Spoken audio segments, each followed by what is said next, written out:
Bonjour à toutes et à tous. Tout d'abord, bienvenue en ce dimanche après-midi dans l'Agora du Théâtre de la Ville. On est très très heureux de vous recevoir nombreuses et nombreux. Je vais juste vous dire un petit mot d'introduction pour vous présenter le contexte dans lequel s'inscrit ce débat singulier.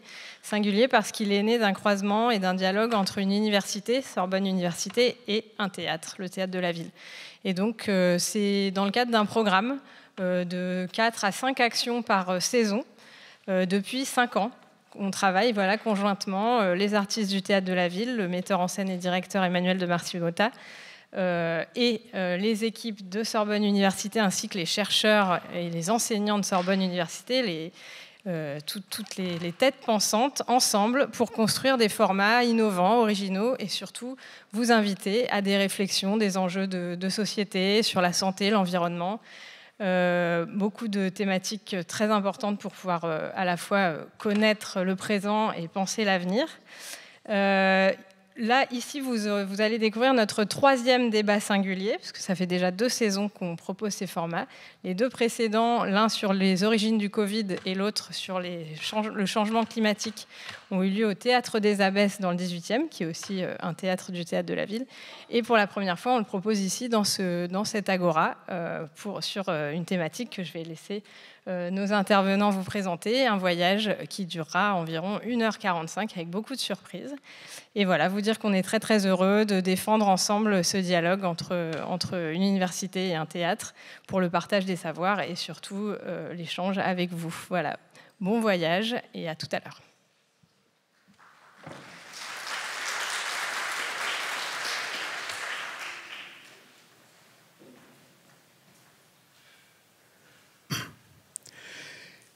Il n'y a que la mère et les 2 fils.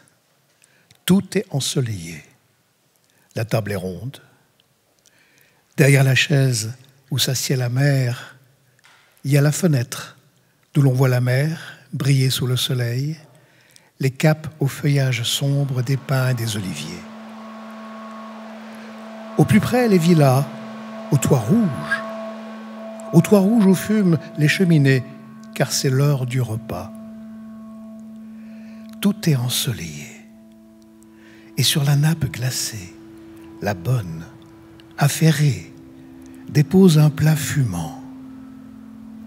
Le repas n'est pas une action vile, et tous les hommes devraient avoir du pain. La mère et les 2 fils mangent et parlent, et des chants de gaieté accompagnent le repas, les bruits joyeux des fourchettes et des assiettes, et le son clair du cristal des verres. Par la fenêtre ouverte, viennent les chants des oiseaux dans les citronniers. Et de la cuisine arrive la chanson vive du beurre sur le feu. Un rayon traverse un verre presque plein de vin mélangé d'eau. Oh, le beau rubis que font du vin rouge et du soleil. Quand la faim est calmée, les fruits gais et parfumés terminent le repas. Tous se lèvent, joyeux, et adorent la vie, sans dégoût de ce qui est matériel, songeant que les repas sont beaux, sont sacrés, qui font vivre les hommes.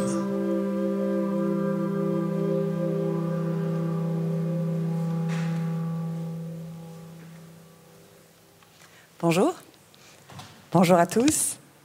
Bienvenue ici au Théâtre de la Ville. Dans cette agora, y a-t-il sincèrement meilleur nom pour un tel endroit où on se retrouve pour discuter, pour décider, pour envisager demain? Notre débat singulier porte sur une question qui est à la fois ancienne, puisqu'elle préoccupe les hommes depuis bien avant l'Antiquité, et totalement d'actualité. L'assiette du futur sera-t-elle avec ou sans viande? Vous la voyez s'afficher un petit peu partout autour de nous, cette question. D'ailleurs, pour des raisons de santé, pour des raisons écologiques, des préoccupations liées au réchauffement climatique, pour des questions religieuses, de bien-être animal, la viande fait débat, on s'interrogerait. Alors j'ai envie de vous poser une première question, on a envie de vous poser une première question déjà. Vous allez pouvoir y répondre en levant tout simplement la main. J'aimerais savoir quel type de mangeur vous êtes, quel type de régime alimentaire est le vôtre. Est-ce que vous êtes plutôt végétarien, flexitarien, alors je reprends, végétarien, flexitarien, vegan, grand amateur de viande, omnivore. Voilà. Quand même, il y a certains qui ne sont pas prononcés, on voit. En tout cas, voilà qui nous donne en tout cas une petite idée, et on se souviendra qu'on a bien sûr le droit d'en changer tout au long de ce débat, et au gré de ce que vous allez pouvoir écouter et entendre. Alors, de la viande ou pas, demain dans nos assiettes. Comment s'en passer d'ailleurs si nous devions y renoncer? Serait-ce possible? Sommes-nous prêts? Les études montrent qu'en France, en Occident, nous n'avons jamais mangé autant de viande qu'aujourd'hui.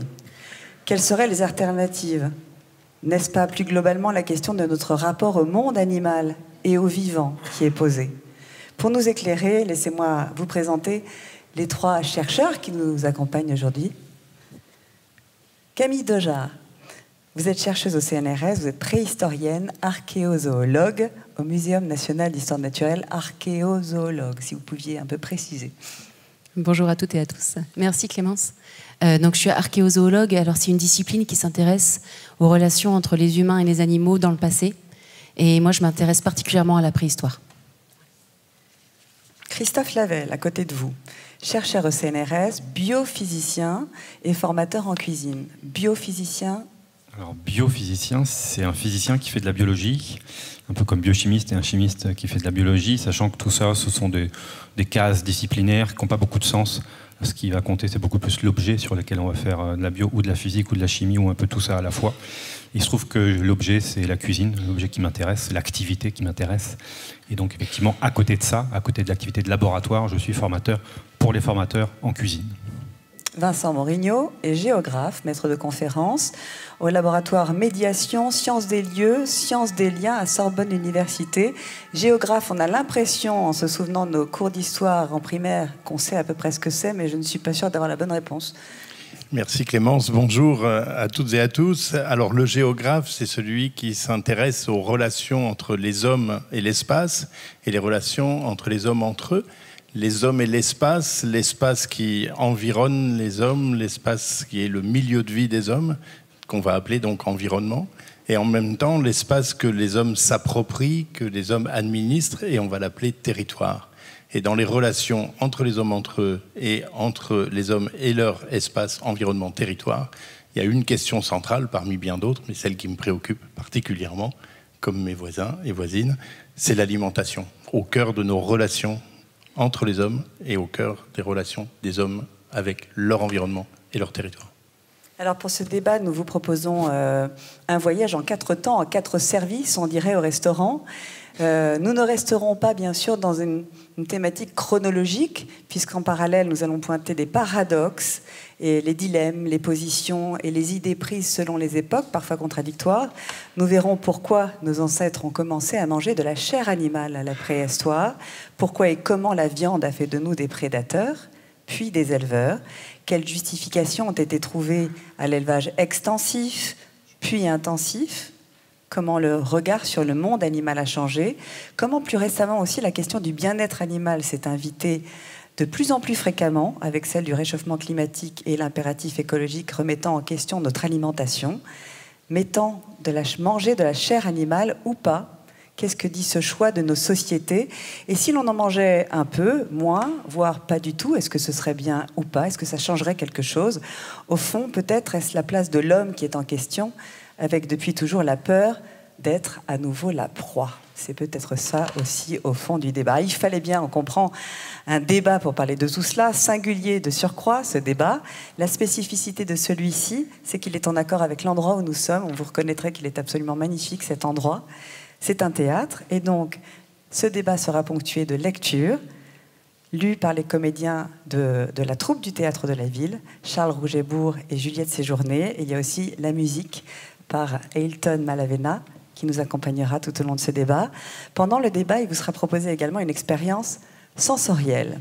En entrant en effet dans cette agora, on vous a remis un petit paquet que vous devez avoir sur vos genoux, entre vos mains, je ne sais pas bien. Ne cherchez surtout pas, s'il vous plaît, à savoir ce que c'est. Parce que gardez-vous la surprise, parce que de toute façon, on va les découvrir, mais on va la découvrir ensemble, on va la vivre ensemble, cette expérience. C'est ça qui sera intéressant aussi, de manière simultanée. Elle a été pensée et créée par l'artiste Luz Moreno Pinart, et d'ailleurs ce sera Luz qui nous donnera le là. Enfin, et bien, pour conclure, c'est vers vous que nous allons nous tourner, évidemment, avec un nouveau vote à main levée pour savoir bien, si votre avis aura changé ou pas, et si voilà, vous aurez eu l'occasion de réfléchir et d'y penser. Donc nous voilà partis. On va remonter le temps d'abord pour commencer. Et on aimerait d'abord savoir, bien sûr, pour poser les bases de ce débat, revenir à l'histoire et donc savoir pourquoi. C'est un peu la question. Quand et pourquoi nous avons commencé à manger de la viande, Camille Dejarre? Alors effectivement, si on remonte assez loin au tout début de la lignée humaine, les premiers représentants et représentantes de cette lignée, les australopithèques, ce qu'on sait des données actuelles, notamment si on analyse leurs dents, c'est qu'ils étaient majoritairement végétariens. Et les témoignages de l'archéologie montrent certaines traces, comme celles que vous avez là sur les écrans, qu'on nomme des cut marks, des street boucheries. Et là, vous avez celles qui ont été publiées en 2010 pour des sites très anciens de cette époque-là, des australopithèques, qui montrent quoi? Qui montrent une récupération de la viande.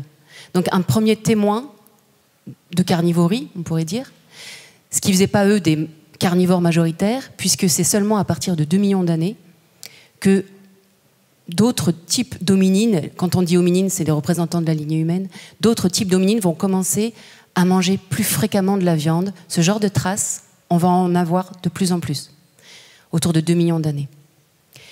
Ce qui est intéressant, c'est qu'autour de 2 millions d'années, on va avoir de façon concomitante, tu peux nous passer pour la prochaine diapo, s'il te plaît. Merci.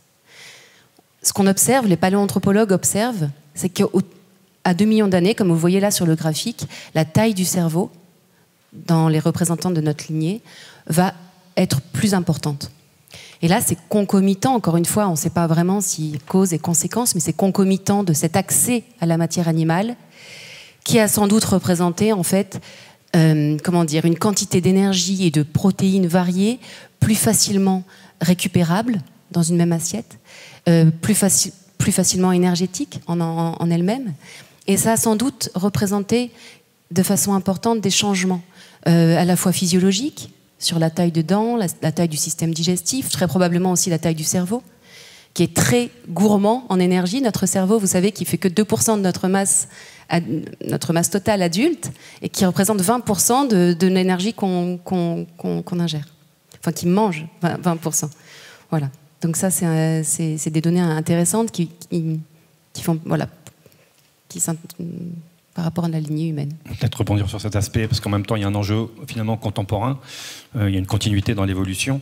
Il faut savoir que constitutivement, et c'était dans la question que tu mentionnais tout à l'heure, Clémence, qui est omnivore? Alors, il y en a quelques-uns qui ont levé la main. Alors évidemment, biologiquement, en fait, vous êtes évidemment tous omnivores, puisque hominines. Mais par rapport à ça, on a effectivement cette capacité à aller puiser un peu dans tout ce qu'il y a autour de nous.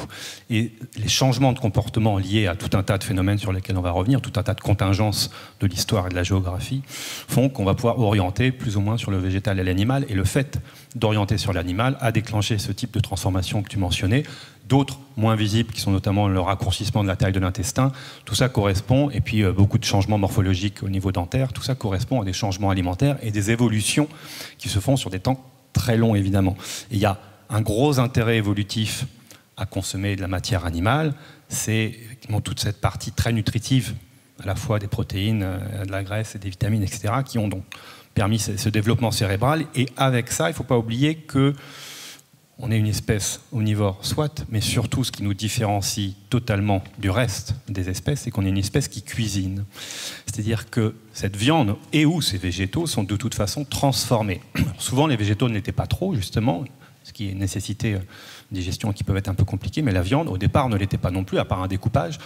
Mais derrière, assez rapidement, est arrivée cette capacité de la cuire et qui a très largement favorisé l'apport nutritionnel qu'elle permettait et tout le métabolisme que ça a pu déclencher, tout en permettant de valoriser aussi toutes les parties de l'animal. On va aller chercher la moelle sur laquelle tu vas revenir, il y a les abats, il y a le sang, et puis derrière, il y a des techniques qui vont être mises en œuvre, au départ, simplement de découpe, mais au-delà de la cuisson, qui est déjà un changement majeur dans notre alimentation, il va y avoir des choses qui vont se mettre en place sur des échelles de temps, on va dire, plus récentes, où on va apprendre à sécher, à fumer, à fermenter. Et là, on est dans des stratégies de transformation pour consommer, mais aussi pour conserver. Ça va changer l'apport nutritionnel, ça va changer énormément de choses qui font qu'on est une espèce omnivore cuisinière. Et c'est quand même ça qui est fondamental aussi à retenir dans cette évolution. Pour les régimes alimentaires, justement, je te laisse continuer parce que comment est-ce qu'on s'y retrouve? Ça, c'est toi qui vas nous le dire. Nous, en tant qu'archéologues, ce qu'on peut savoir, en fait, comme vous avez vu tout à l'heure, des street boucheries, c'est ce que vous laissez quand vous avez découpé et récupéré la viande. Mais on n'a pas que ça dans l'animal. On a aussi une part importante, c'est la graisse. Et la graisse de l'animal, c'est 2 fois plus énergétique que la viande. Donc ça a dû représenter quelque chose de très important dans l'évolution humaine. Et là, ce que vous voyez là sur l'écran, en fait, c'est un os de cerf qui porte des traces de percussion. Les humains l'ont percuté pour l'ouvrir et récupérer la moelle. Et ça, c'est quelque chose qui remonte au tout début de la lignée humaine, autour de 3 millions d'années. On va avoir les premiers témoignages de récupération de cette moelle. Donc là, on a accès à de l'énergie par l'animal aussi et par la graisse. Et comment est-ce qu'on peut expliquer justement cette appétence pour la graisse? Qu'est-ce que ça change, la graisse, la consommation de graisse? La graisse, on en a besoin pour justement permettre de pallier un peu à l'énergie qu'il va falloir pour digérer de la viande maigre. La graisse, comme je viens de vous le dire, c'est 2 fois plus d'énergie et ça permet, cette énergie, de contribuer au quotidien, à la physiologie du quotidien. Et puis, c'est aussi un intérêt vraiment, on va dire, par rapport peut-être à l'environnement. C'est que vous imaginez bien que quand vous allez avoir accès à une carcasse qui a peut-être été déjà consommée par d'autres prédateurs, ce qui reste dans la carcasse, c'est particulièrement la graisse, dans l'os, qui est protégé des bactéries. Et on va avoir cette source en fait de matière énergétique importante. Ça apporte du goût aussi. N'oublions jamais le goût quand on discute. Il y a un facteur gourmand dans la graisse, évidemment. L'appel du bonheur, le partage alimentaire mongol, de Sandrine Ruhlmann, 2015. La viande est l'aliment qui permet de s'accomplir en tant que mongol et, de nos jours encore, dans la steppe comme en ville, un jeune enfant devient un être social dès lors qu'il consomme de la viande sur l'os. Jas. La mère du lutteur dit « Pour commencer, un jeune enfant consomme des morceaux de queue de mouton et des morceaux de gras. Je suis fière de mon neveu de le voir manger une côte de mouton. Précisément ici, côte flottante dit côte de l'orphelin. On attribue exceptionnellement aux enfants un morceau prélevé d'une part honorifique.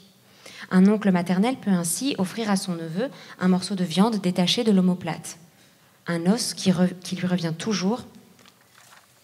La mère du lutteur explique que le sexe de l'enfant est marqué à travers le morceau de viande qu'on lui donne.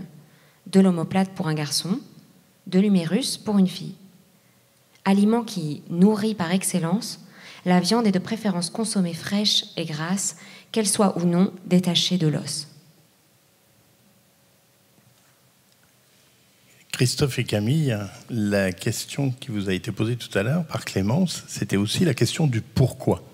J'ai le sentiment que vous nous avez bien dit quand l'homme est devenu carnivore, ce que ça lui a procuré comme avantage, la grosseur de son cerveau, sans savoir qui est l'œuf ou la poule dans l'histoire. Mais si on pouvait revenir à la question du pourquoi.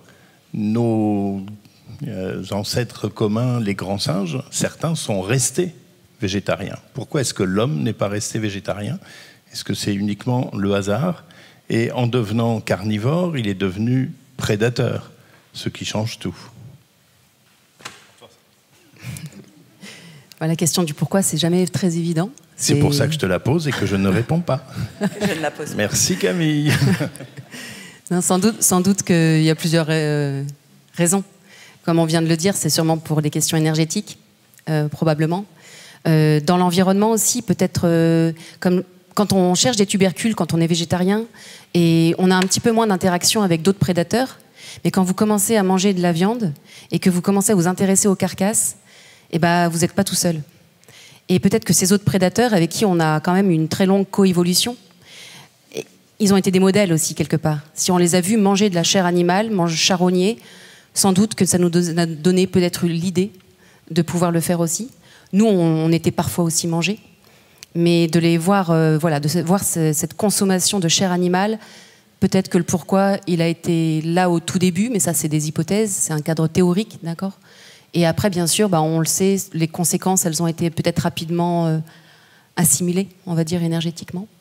Je sais pas. Et puis après, il y a surtout un effet de synergie, c'est-à-dire qu'à partir du moment où effectivement on observe des comportements de chasse, qu'on se met à mimer ces comportements de chasse, que la chasse en elle-même nous pousse à une sociabilisation entre espèces, mais aussi au sein de notre espèce, et que même encore de manière encore plus forte en termes d'accélérateur, qu'une fois qu'on a appris à travailler ensemble pour chasser, on continue d'apprendre à travailler ensemble pour cuisiner. Et là, on a un moteur effectivement évolutif qui est d'une puissance phénoménale, parce que c'est un moteur qui relève sur on va dire des paramètres de biologie, mais qui sont et aussi très largement des paramètres de société, de sociologie, d'échange, de langage, de pratiques collectives.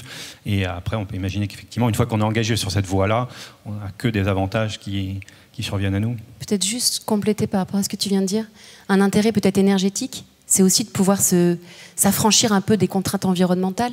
Si on a de l'énergie plus facilement dans un seul aliment, on va peut-être mettre le temps pour pouvoir développer de la technologie, des capacités socio-culturelles, et peut-être nous permettre d'aller voir ailleurs. C'est-à-dire de s'affranchir un peu plus des contraintes environnementales pour pouvoir aller voir ce qui se passe derrière. Merci pour cette réponse. Ça veut dire qu'en fait, la solution, la réponse à la question, c'est la géographie, c'est l'espace. C'est pour maîtriser son espace qu'il est beaucoup plus avantageux d'être carnivore, de suivre le gibier, de suivre la trace du gibier. Ça permet d'aller découvrir de l'espace. Et si on veut chercher le propre de l'homme, c'est peut-être pas de manger de la viande, il y a plein d'autres prédateurs qui le font, mais c'est de courir après et d'aller à la découverte des territoires. Et de la cuisiner, et du coup de prendre le temps de faire de la musique, par exemple.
la beauté et la chaleur de cet instrument. Et notre prochain sujet risque de contraster, j'en ai bien peur. Il nous fallait donc de la viande pour nous nourrir, pour avoir davantage d'énergie, pour pouvoir ensuite conquérir le monde, nous promener, conquérir de nouveaux territoires, socialiser, aussi affiner nos compétences en termes de construction des différentes armes dont nous aurons besoin. Il nous fallait de la viande, mais elle n'était pas à disposition. On croit qu'elle commençait un petit peu à être à disposition à cette époque-là. On est au début du néolithique. Cependant, il nous faut chasser. C'est à ça un peu la grande question, c'est comment accède-t-on à cette viande? D'abord en chassant. Donc faut-il tuer soi-même pour pouvoir se nourrir? C'est un peu toute la question. La chasse et les valeurs qu'elle dégage, peut-être Christophe Lavelle. La chasse, on a un magnifique tableau effectivement sous les yeux. On a une activité, alors on peut donner quelques chiffres, c'est toujours bien, il y a 1 million de chasseurs, enfin licenciés, parce que la chasse est une activité réglementée, on est environ 1 million de chasseurs en France, 98% d'hommes. Et c'est d'ailleurs, ces hommes qui chassent sont aussi les mêmes qui cuisinent le gibier. C'est-à-dire que c'est un exemple où l'homme cuisine, c'est quand il s'agit de cuisiner le gibier, donc il ne faut pas se laisser leurrer par l'exception Maïté par rapport à ça. Et les pêcheurs, c'est plus, hein, c'est 1 million 500 000 pêcheurs, donc licenciés pêcheurs. Donc ce sont des activités aujourd'hui qui sont des activités de loisirs. Voilà. C'est absolument plus une activité nourricière. D'ailleurs, en anglais, on parle de game. On parle de game, oui. C'est le même terme utilisé, la chasse au gibier, c'est le game. Bien vu, ça. Et ça veut dire que c'est une activité, d'une certaine manière, qui n'a plus l'essence essentielle qu'elle avait à l'époque où il s'agissait de se nourrir, mais pour essayer de lui garder cette espèce de réminiscence de combat devant l'animal, qui était un combat qui relevait de la survie avant et qui, donc, encore une fois, aujourd'hui, relève du loisir. Je n'ose pas prononcer le mot de plaisir, mais ça l'est pour les chasseurs. Et donc, on le voit à travers, notamment, aussi les pratiques de chasse à l'arc, par exemple. Alors, sur les 1 million de chasseurs, il n'y a que entre 15 et 20 000 chasseurs à l'arc, qui sont aussi avec une licence particulière, une formation particulière. Il faut un permis spécial pour une formation pour chasser à l'arc. Mais dans le discours qu'il y a derrière tout ça, on a une espèce de retour en arrière, un peu fantasmé, de l'homme face à la bête, à égalité, comme on entend souvent. Alors quand on voit la tronche des arcs, et puis quand on voit que les animaux chassés sont des animaux d'élevage, qui sont relâchés pour être chassés, on se dit que l'égalité a quelque peu morflé depuis le temps. Mais on a effectivement ce discours qui est un discours très présent et qui pose des questions de société qui sont intéressantes. C'est intéressant ce que tu dis parce que ça m'évoque Mark Zuckerberg, le fondateur de Facebook, dont vous savez peut-être qu'en 2011, alors qu'on questionnait, un journaliste le questionnait sur son régime alimentaire et qu'il se posait des questions justement, faut-il devenir végétarien, dois-je devenir végétarien? Mark Zuckerberg a répondu, je suis carnivore mais je ne consomme que les animaux que j'ai moi-même chassés. Et il a raconté une anecdote à ce propos. Enfin, c'est ses amis qui ont raconté une anecdote. Le premier animal qu'il a chassé lui-même, c'était une chèvre d'élevage. Et il l'a tuée avec, pour aller vite, un taser. Il l'a pas tué avec un arc. Donc, c'était pas véritablement de la chasse. Mais ce qu'il voulait dire par là, et je pense que ça fait avancer notre débat, c'est qu'il a décidé de se placer dans la situation du prédateur, s'autorisant à manger de la viande, à condition qu'il ait été lui-même la personne qui a tué l'animal. Et je pense qu'effectivement, il faut qu'on aborde cette question. Donc moi, je travaille beaucoup sur les relations religion et alimentation. Les religions ont expliqué le rapport de l'homme à l'animal. Il est intéressant de se souvenir que, notamment, donc, ce qui est à la racine du judéo-christianisme, la Bible nous fait végétariens. Dans la Genèse, nous sommes végétariens. Les animaux aussi, tous les animaux sont végétariens. Et nous mangeons tous l'herbe mûrissante donnée par Dieu. Le passage au carnivorisme, c'est au moment du déluge, c'est au moment de l'épisode de Noé. Et c'est une réponse à la question que je posais tout à l'heure. Pourquoi? C'est Dieu qui autorise la consommation de viande. Mais pour en revenir à la question qui nous préoccupe là dans cette deuxième partie, c'est comment est-ce qu'on passe de la chasse à la domestication? Et qu'est-ce que ça change de notre rapport à la viande? Alors, rapport à l'espace, ça permet la sédentarisation. On n'est plus obligé de courir après l'animal. Rapport à l'animal... Juste d'ailleurs, Vincent, je crois qu'étonnamment, les groupes humains ont continué à chasser. La preuve. Voilà, la preuve. Et même au néolithique, alors qu'ils avaient... Bien sûr, la preuve. Et il faudra se poser la question de savoir pourquoi on continue à chasser, mais Christophe a déjà donné la réponse. On ne continue pas à chasser pour se nourrir, sauf quand on s'appelle Mark Zuckerberg, mais on a vu à l'instant que c'était pas complètement vraiment de la chasse. Mais la sédentarisation, l'invention de l'élevage, ça permet de ne plus être obligé de courir après l'animal. Ça change nos relations avec l'animal. Nous ne sommes plus véritablement prédateurs, mais nous devons sélectionner les animaux. Lesquels va-t-on élever pour s'en nourrir? Lesquels se laissent domestiquer? Ceux qui ne se laissent pas domestiquer, on va les repousser dans le domaine du sauvage et on ne va plus les manger. On ne mange pas de lions, on ne mange pas nos grands prédateurs. En revanche, les animaux un peu plus sympas, plus proches de nous, là, on va se mettre à les manger et à les enfermer pour qu'ils ne partent pas, mais aussi pour que les autres prédateurs, les autres groupes humains ou les animaux sauvages ne nous les mangent pas. Et puis les animaux qui sont vraiment très proches de nous, soit parce qu'on les aime, soit parce qu'ils nous aiment. On les aime, le chat, ils nous aiment, la souris, ce qu'on appelle les commensaux. Ils viennent tout proches de l'humain, ça ne nous viendrait pas à l'idée de les manger, ou ça ne nous est pas venu à l'idée de les manger. Et d'une certaine manière, ils sont quand même domestiques, parce qu'ils sont près de la domus, ils sont près de nous.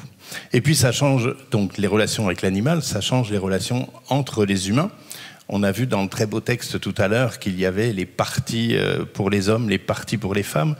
Christophe a parlé de la cuisine, les chasseurs cuisinent, mais ils ne cuisinent pas toutes les parties. Il y a des parties qui sont des parties de l'animal qui sont réservées à la cuisine féminine. Mais ça change évidemment les hiérarchies sociales, et notamment cette grande question des relations hommes-femmes. Et la place de l'homme également. Je tiens juste à signaler, quand on a évoqué cette question de la chasse, ce sont les hommes qui ont suggéré d'approfondir un petit peu la question de la chasse également, parce que la chasse donne à l'homme un statut privilégié et particulier dans la société, qui perdure et qui perdure et qui perdure. Je ferme la parenthèse. Place de l'homme dans la société, l'homme et la femme, l'homme en tant qu'espèce humaine, on la voit un peu là finalement. Parce que le fait d'avoir abandonné la chasse et d'avoir privilégié l'élevage nourricier nous donne ce genre de chiffres un peu vertigineux, à savoir qu'aujourd'hui, alors on peut discuter sur les milliers de milliards ou seulement les quelques centaines de milliards, on peut chipoter sur les zéros, mais en tout cas, on a ce fait que 96% des animaux que nous consommons sont des animaux issus de la mer. Je ne parle pas en tonnage, je parle en nombre d'animaux tués pour être mangés. Donc c'est quelque chose qui se passe sous l'eau. Donc on en a très peu réellement conscience. Ça, c'est un premier phénomène.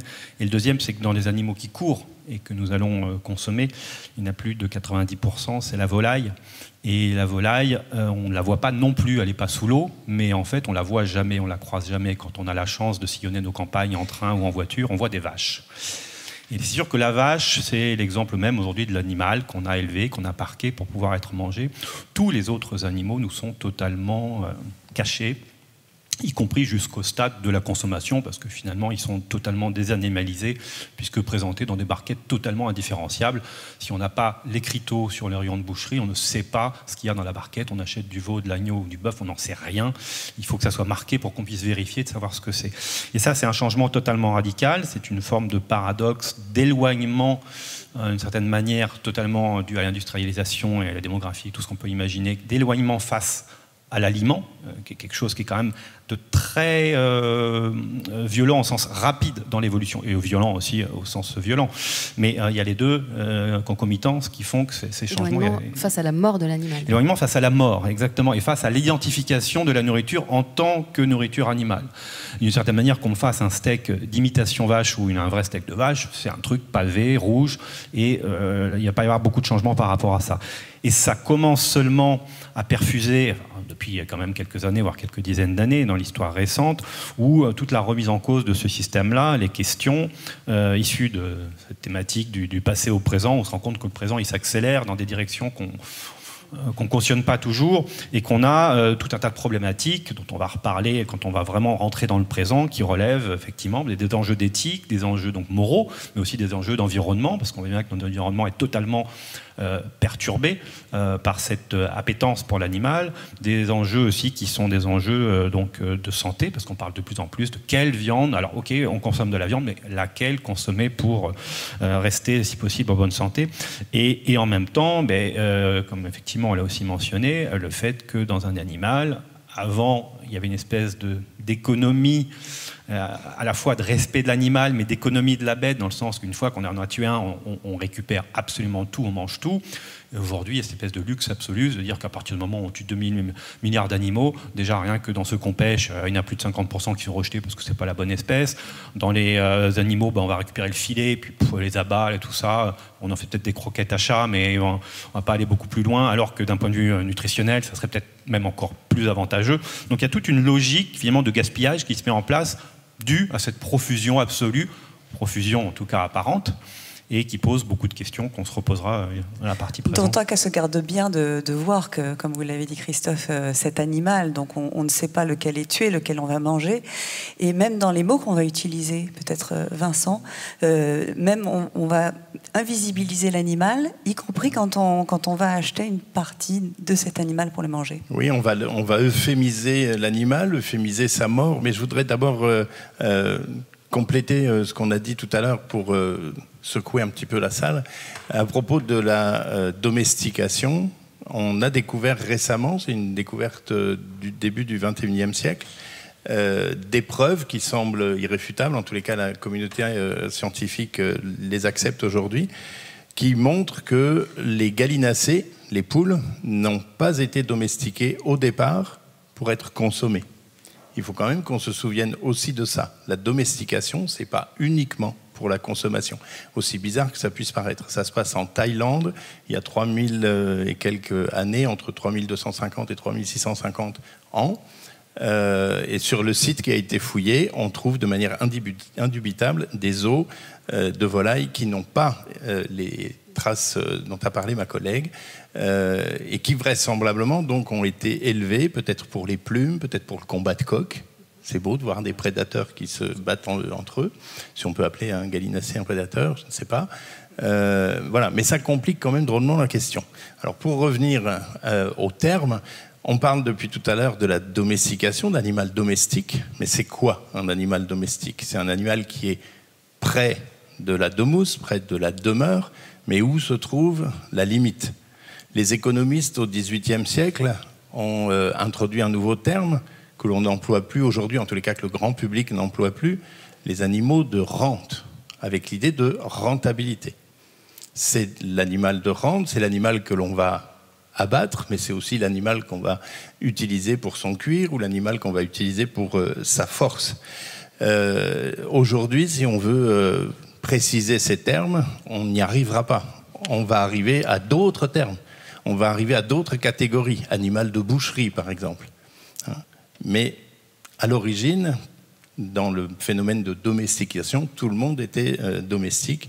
La poule, comme la vache, comme la souris, comme le chat. Et si on regarde les textes anciens, dans l'Antiquité, les textes grecs ou romains vont parler de la souris comme animal domestique, parce que c'est l'animal qui vit dans la domus. Ça ne veut pas dire qu'on le mange. L'euphémisation, ça passe aussi par des termes qui sont végétaux. L'abattage a remplacé la tuerie. L'abattoir remplace la tuerie. Au Moyen-Âge, quand vous voyez dans certaines villes, dans les quartiers médiévaux, vous avez rue de la Grande Tuerie, ça désigne un lieu d'abattage.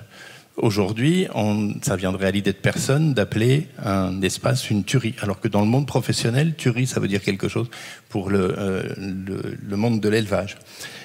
Savez-vous, par exemple, que enlever la peau d'un animal, le dépouiller au sens propre, dans le monde de la boucherie, ça s'appelle l'habillage. On habille une carcasse de bœuf, ça veut dire qu'on enlève la peau. Enlever la graisse, ça s'appelle l'émoussage. Où est la mousse dans l'histoire? Enlever la graisse qui est entre la peau et le muscle. Bon, je vais m'arrêter là, mais il y aurait plein d'exemples. Les mots qui désignent les parties de muscles que l'on mange, l'araignée, la poire, l'onglet, la bavette, merci, oui. etc. On ne peut pas faire le rapport avec le squelette humain, le corps humain, et c'est vraisemblablement volontaire. On euphémise. La poire, parce que ça a une forme de poire, mais on parle bien de végétal. D'animal. Oui, on parle d'un animal, mais avec des mots végétaux.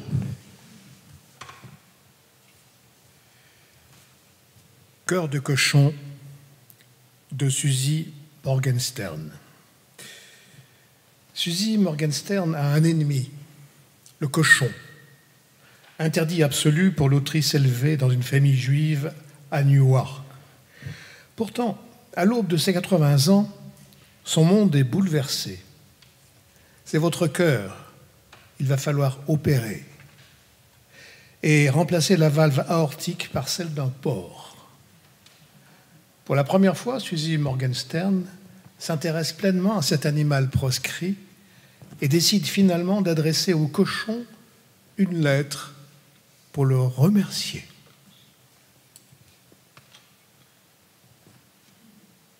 Cher cochon,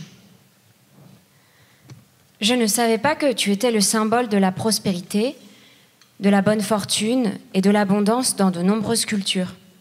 Pour moi, tu symbolisais la désobéissance, le péché, l'apostasie. Tu étais l'anathème, l'ennemi. Dans ma famille, si on te tolérait dans les livres, les films et en tirelire, tu n'étais pas le bienvenu à notre table. Je savais qu'il y avait ceux qui mangeaient du porc et nous qui n'en mangions pas. Tu étais le marqueur de notre identité. Est-ce un mal d'être différent? Tu es la viande la plus consommée au monde, bien que l'objet d'interdits alimentaires chez les juifs et les musulmans, qui sont, si on y réfléchit bien, tes meilleurs amis. Ta viande est très convoitée et j'en suis désolée pour toi. Je ne t'aimais pas, mais je ne souhaitais pas ta mort. À vrai dire, je ne me sentais concernée ni par ta vie, ni par ta mort. Contrairement à ce que l'on voit dans les images mimi des livres pour enfants, et je sais que ce n'est pas politiquement correct de stigmatiser tes attributs physiques, dans la réalité, je te trouve bien laid. Sauf ta queue tire-bouchonnée. Des pattes trop courtes, une tête bien trop grande par rapport à ton corps. En revanche, ce n'est pas moi qui pourrais t'appeler gros. C'est comme ça qu'on m'appelait à l'école. T'es une grosse truie. You're a fat pig, you're a fat pig. Mes grandes sœurs me torturaient en me narguant. Elles se moquaient de moi, qui me curait le nez en criant « Little Piggy ». Et chaque fois qu'on voyait une femme qu'elle trouvait laide, elle l'appelait Miss Piggy.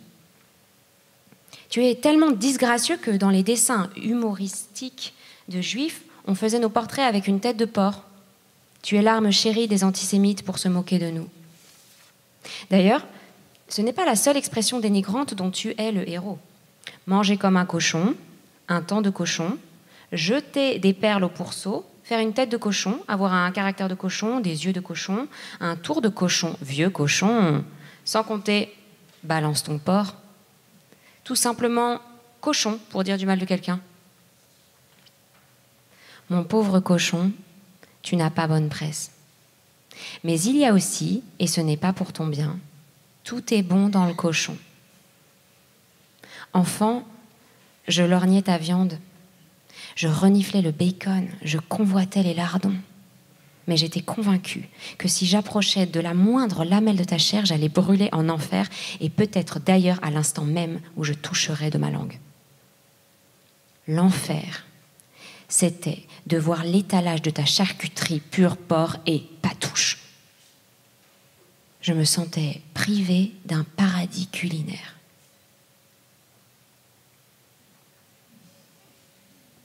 Des tabous, comprendre les tabous. C'est un peu la question qui nous pose, quand on se pose à présent. Quelles sont les raisons qui ont décidé de ces tabous? Pourquoi pas de porc? Pourquoi pas de poisson? Pourquoi pas de Vincent? Alors, c'est une très vaste question. Oui, je sais. Merci Clémence. Alors, pourquoi les tabous? Alors déjà, il faut distinguer tabou et dégoût. Dans le texte qui vient de nous être interprété là, de Suzy Morgenstern, il y a à la fois du dégoût et de l'interdit. Le tabou, c'est avant tout l'interdit alimentaire, mais quand on vous a interdit depuis tout petit de consommer tel ou tel aliment, ça devient un dégoût. Et en même temps, un attrait. Ce qui vous est interdit, vous avez envie de goûter, mais vous n'avez pas envie, vous avez peur de goûter. Alors, c'est sans doute vain de chercher des raisons matérielles, des raisons objectives, rationnelles aux interdits alimentaires.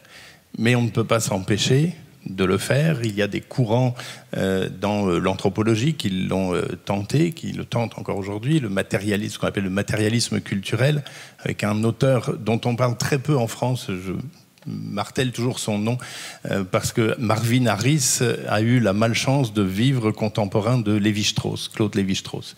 Donc les Français, nous ne voyons que Claude Lévi-Strauss, avec raison évidemment, et on oublie Marvin Harris, qui est un grand penseur, et sa pensée, donc le matérialisme culturel, c'était d'essayer de montrer que derrière les tabous, ou comme explication des interdits alimentaires, il y avait des raisons matérielles. Je vais prendre deux exemples, la vache sacrée dans l'hindouisme et le porc donc dans l'islam, enfin dans le judaïsme et dans l'islam, pour les mettre dans l'ordre chronologique. La vache sacrée dans l'hindouisme. Pourquoi est-ce que la vache est sacrée dans l'hindouisme? Selon Marvin Harris, c'est pas du tout par force morale des brahmanes qui sauvent la vache, c'est simplement parce que quand vous avez une population très nombreuse dans des rizières, ennoyées périodiquement, parce que c'est comme ça qu'on fait pousser le riz, vous avez besoin de la force de la vache, au passage c'est un buffle, vous avez la force de la bufflonne, et c'est beaucoup plus utile de garder la bufflonne vivante que de la tuer pour en faire un steak. Et c'est comme ça que Marvin Harris explique l'interdit alimentaire, qui serait en fait économique, qui serait une condition environnementalo-économique. Pour le porc, c'est un petit peu plus compliqué, mais c'est la même logique. Un porc, ça ne sue pas. Ça ne peut pas réguler sa température par la sudation, comme nous autres. Donc ça a besoin d'ombre, donc ça a besoin d'eau. Au passage, c'est pour ça que les porcs peuvent paraître sales, parce qu'ils se roulent en permanence dans des flaques et dans la boue, pour se faire une couverture contre la chaleur. Et donc, élever un porc, ça nécessite de garder suffisamment d'ombre, donc des arbres, éventuellement des forêts, dont vous avez cruellement besoin pour vos constructions. Et si vous vous placez dans le croissant fertile où est né l'interdit du porc, le climat semi-aride explique peut-être que c'était pas rentable d'élever des porcs. D'autant que le porc est comme nous, omnivore.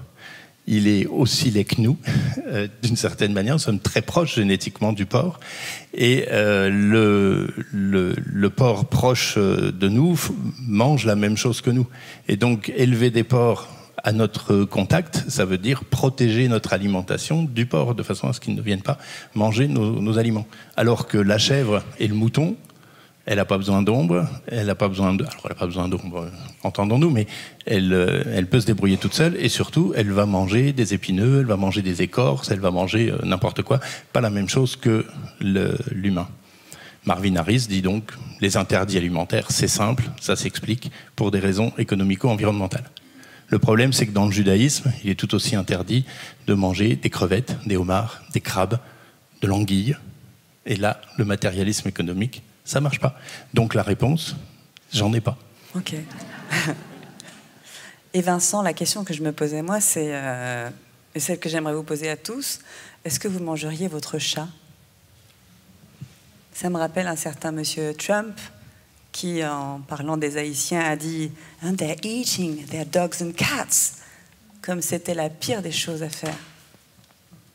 Tu remarqueras que personne n'a levé la main, donc il faut reposer la question. Qui mangerait son chat? Qui mangerait son chat? Son poisson rouge. Il faut être honnête quand même.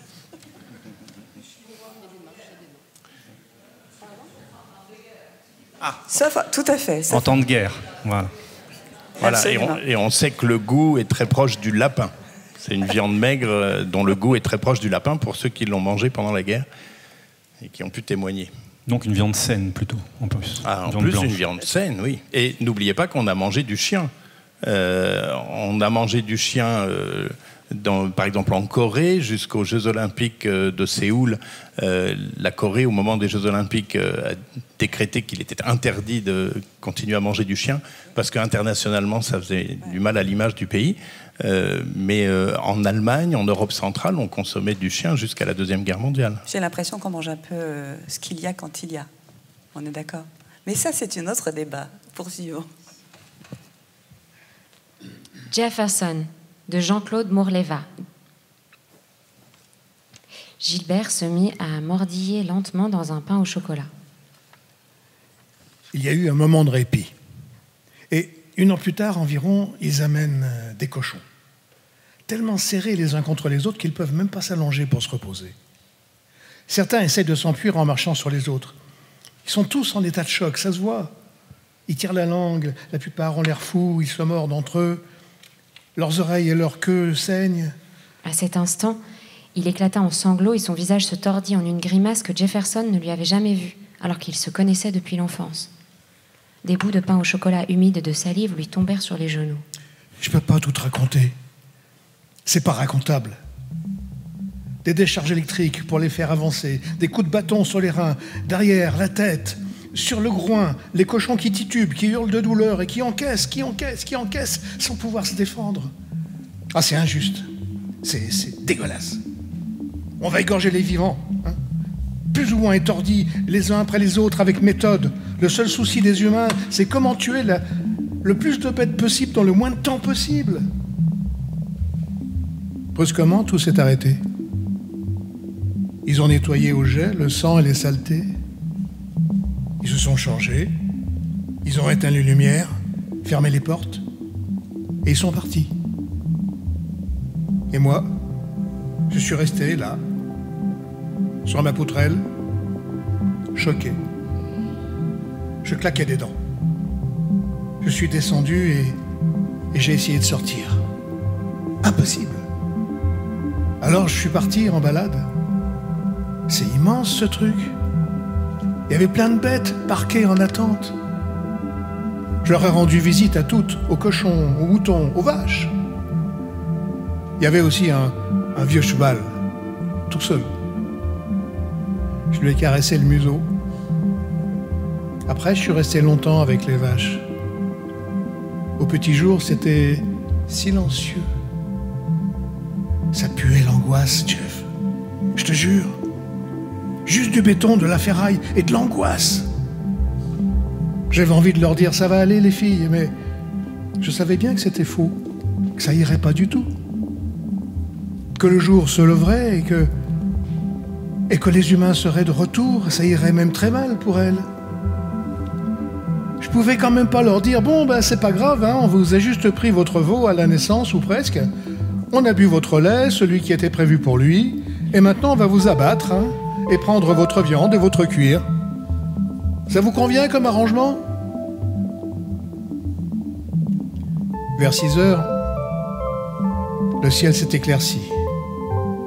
J'ai entendu le bruit d'un moteur de voiture, puis celui d'une porte métallique qu'on basculait.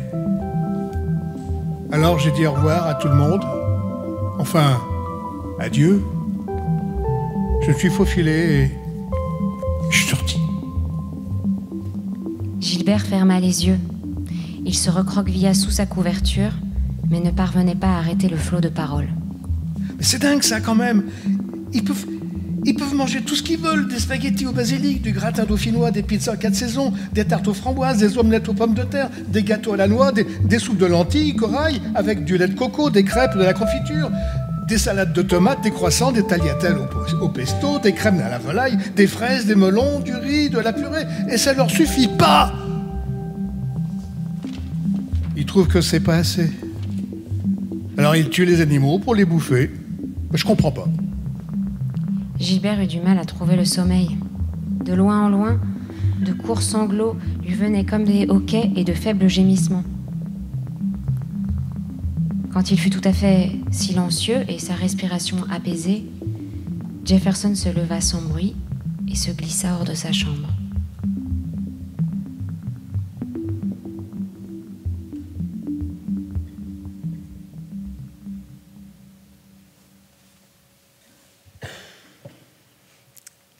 Alors ce régime alimentaire, vous avez voté en tout début de débat.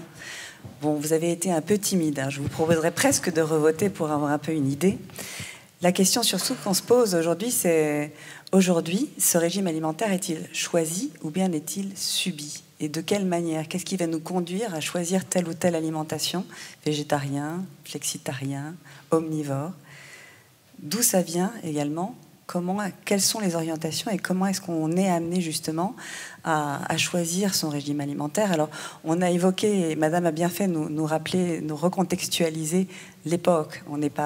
C'est le lieu, l'époque où nous vivons qui aussi décide de ce que nous mangeons. C'est ce qu'on a pu peut-être, on a pu observer par le passé, Camille, et peut-être aujourd'hui encore. C'est vrai que c'est important quand même de remettre du contexte.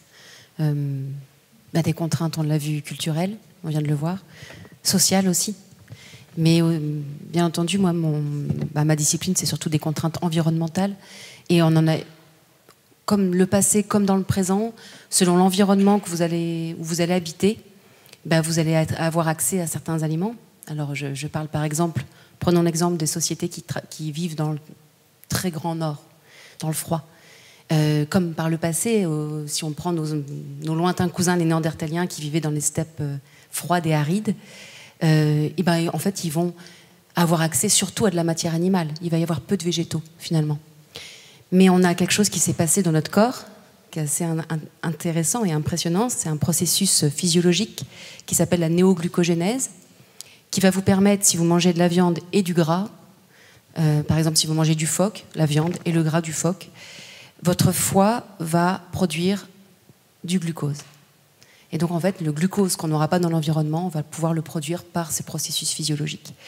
Mais c'est vrai que là, je vous parle pour ce qui est nos sociétés contemporaines, seulement certaines sociétés, bien sûr, c'est minoritaire, finalement. Mais dans le passé, ça a dû être des processus physiologiques importants. Et même si peu à peu, dans l'évolution humaine, vous avez compris qu'on va s'affranchir peu à peu des contraintes environnementales, on ne pourra pas s'en affranchir complètement. Et il faut toujours se remettre dans le contexte. Voilà. Pour comprendre. En tout cas, on est face à un paradoxe, en tout cas apparemment. Végétarisme et véganisme, on a l'impression qu'on est de plus en plus végane, de plus en plus végétarien, et cependant, ça survient à une époque de l'histoire où l'homme, avec un grand H, n'a jamais mangé autant de viande, en réalité. Vincent? Oui, effectivement, le paradoxe mérite d'être souligné. C'est sans doute le luxe de nos sociétés, et je rebondis sur ce que vient de dire Camille, de nos sociétés riches et développées, et de notre époque contemporaine, faite de mondialisation alimentaire, où on peut avoir en abondance de l'alimentation qui vient de partout. Je vais vous donner quelques chiffres pour qu'on sache exactement de quoi on parle. Quand on dit que la consommation mondiale de viande n'a jamais été aussi élevée qu'aujourd'hui, c'est 350 millions de tonnes de viande par an. Là, je parle en tonnes de viande, toute viande confondue. Tout à l'heure, les images que Christophe projetait, c'était en nombre d'animaux.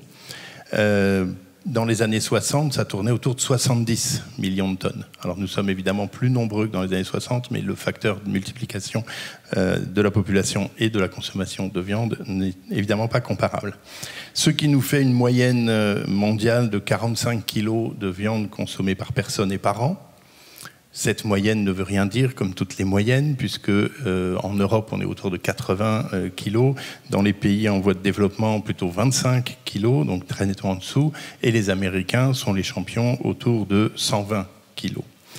Alors, comment expliquer l'émergence de mouvements de choix individuels de passer au végétarisme ou au véganisme. Alors, il faut évidemment rappeler que ces choix ne sont pas nés du XXIe siècle. Ça traverse toute l'humanité depuis l'Antiquité, peut-être même avant. Il y en a peut-être qui ont au néolithique ou même avant, des australopithèques qui ont refusé de manger de la viande. Je pense que dans l'évolution, ils ont perdu. Ils n'ont pas laissé de traces, mais c'est possible. En tous les cas, ça ne date pas d'aujourd'hui, mais c'est aujourd'hui un débat de société. Alors pourquoi? Je vous proposerai trois pistes d'explication, et mes collègues compléteront, il y en a sans doute d'autres. D'abord, l'industrialisation de la production alimentaire massive, qui fait qu'il y a un moment où on ne sait plus d'où vient notre alimentation. Les enquêtes d'opinion sont parfois tragiques, redoutables. Une enquête américaine a montré que 50% des enfants des écoles de Chicago ne savaient pas que bœuf et hamburger avaient un rapport, que le hamburger était du bœuf. Deuxième point, la mort, comme on l'a déjà dit tout à l'heure, est repoussée, est euphémisée. Grâce à la traçabilité, grâce aux règles d'hygiène, la viande que nous consommons, elle est sous forme de barquette dans un supermarché. On ne sait plus quelle est la partie, on ne sait même pas que c'est du muscle. Si vous posez la question à des enfants, il n'est donc pas sûr qu'ils fassent le lien avec l'animal. Et la troisième raison, c'est que nous avons maintenant le droit de nous poser individuellement la question. Nous avons perdu des repères religieux. Alors quand je dis nous, c'est dans le monde occidental riche et développé actuel.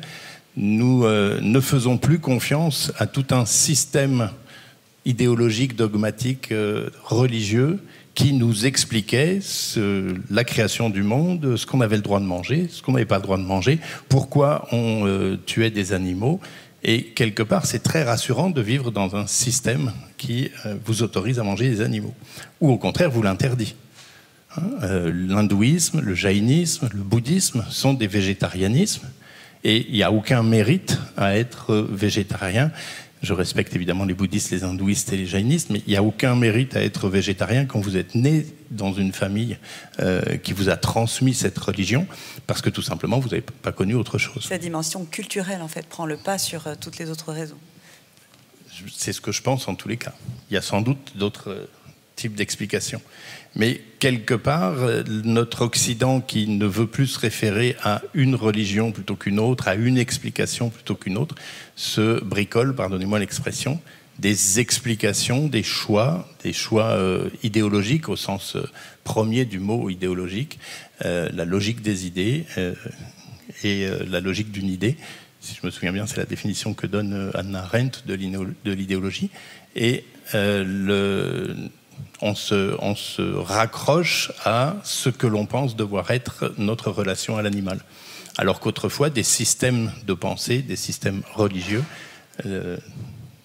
pensaient pour nous d'une certaine manière.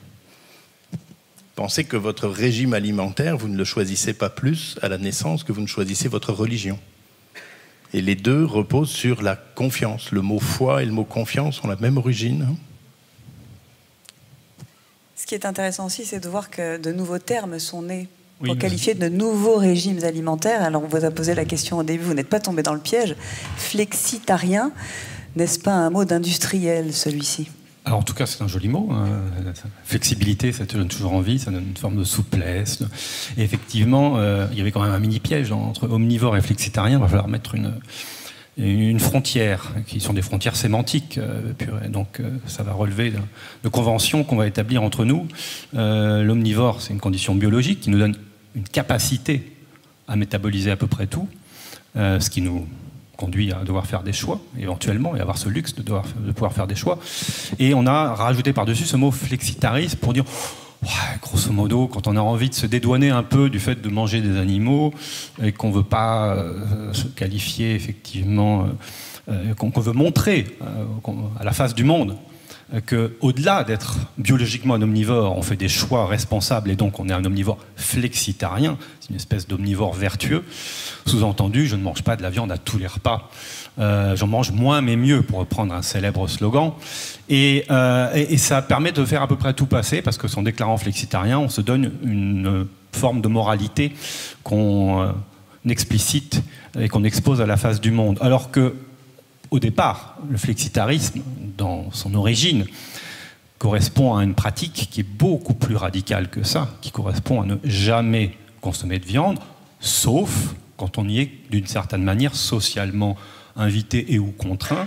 C'est-à-dire qu'on ne va jamais en acheter, on ne va jamais en cuisiner, mais quand on est chez la grand-mère qui a fait un rôti de veau, quand on est au restaurant et qu'il y a 3 lardons dans la salade, on va les consommer sans faire d'autres scandales. C'est ça le flexitarisme, c'est-à-dire qu'on est capable de ne pas se séparer de la société omnivore en acceptant de temps en temps d'avoir de la viande et de l'ingérer, mais quand on a le choix, quand on est à la manœuvre, qu'on cuisine, qu'on achète, qu'on fait ses courses, on n'en achète jamais. C'est ça le vrai flexitarisme, on est très loin du flexitarisme tel qu'il est documenté la plupart du temps. Et ça veut dire que derrière tout ça, derrière ce choix, finalement, il va y avoir 4 paradoxes qu'on va pouvoir soulever dans notre manière de voir le monde et d'agir en tant que consomme-acteur, pour reprendre un néologisme célèbre en sociologie, que dire finalement, face à ce choix, pendant longtemps, la viande, et on l'a vu dans l'évolution, c'était un argument de santé aussi. Ça donne de la force, et ce qui était le vrai chez nos ancêtres, ça donnait des nutriments, ça donnait des vitamines, du zinc, du fer, des vitamines B, et c'était à une époque où il y avait besoin d'aller chercher ça, donc la viande était associée à quelque chose d'extrêmement bénéfique pour la santé. Et le paradoxe actuel, c'est qu'on se rend compte dans toutes les études d'épidémiologie, la viande est mise en avant comme un des facteurs responsables de la dégradation de la santé dans les pays notamment industrialisés, dans lesquels on a un accès quasiment illimité à de la viande, comme on a pu le voir. Donc cet aliment qui était un aliment santé devient un peu la bête noire des épidémiologistes en disant mais il y a un problème qui fait qu'on va avoir effectivement ce type de représentation, voilà, qu'on pourrait finalement tout à fait paradoxal et dire ben non, mais pour être en bonne santé en fait il faudrait manger moins de viande. Alors attention, pas toutes les viandes, le fameux plan national nutrition santé, PNNS, qui est un peu les recommandations officielles, nous font une alerte sur la viande rouge en disant pas plus de 500 grammes par semaine. Mais sur la viande blanche, c'est open bar, parce qu'il n'y a pas de facteur épidémiologique pointé en avant. Donc déjà, on a un premier paradoxe. Deuxième paradoxe, qui revient aussi, qui a une sorte de bascule dans l'histoire, c'est que la viande était quelque chose de difficile à aller récupérer. Aujourd'hui, elle est relativement facile, mais elle reste quand même quelque chose d'assez cher. Donc on pourrait se dire, bah, ça a été pendant longtemps réservé aux privilégiés. Or, on se rend compte qu'aujourd'hui, les catégories socio-professionnelles qui s'intéressent de plus en plus au végétarisme, au véganisme, ce sont plutôt les cadres supérieurs qui vont pouvoir, qui vont avoir envie et surtout avoir les moyens économiques de s'orienter vers des produits végétaux, voire des produits transformés dits véganes, c'est-à-dire de l'ultra-transformation de protéines végétales ou autres pour faire de la formulation, qui sont des produits végétaux industriels, et que ce soit des produits très transformés par l'industrie pour en faire des succédanés de viande, ou que ce soit des végétaux bruts, ça coûte cher, très cher.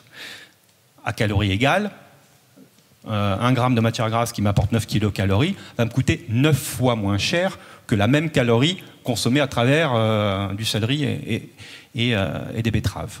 Donc ça veut dire que, mine de rien, aujourd'hui, finalement, il faut être riche, d'une certaine manière, pour manger plus de végétaux que d'animaux. Ça soulève un deuxième paradoxe. Le troisième paradoxe, c'est que finalement, par réaction face à ça, au-delà du flexitarisme, on a mis en avant des pratiques qui relèvent de l'éthique et de se dire, allez, je vais faire une bascule dans mon alimentation. J'ai compris que la viande, c'était pas très bon pour ma santé, que si on consomme trop, en même temps, voilà, quand même, la viande rouge, notamment, ça coûte cher, etc. Je vais devenir végétarien. Et puis en même temps, le bien-être animal, ça me concerne parce que voilà, je me dis, ah, c'est beau l'élevage, voilà, mais c'est beau, mais non. Et donc, on va se lancer dans une démarche de se dire, pour des raisons éthiques, je vais essayer de faire une bascule.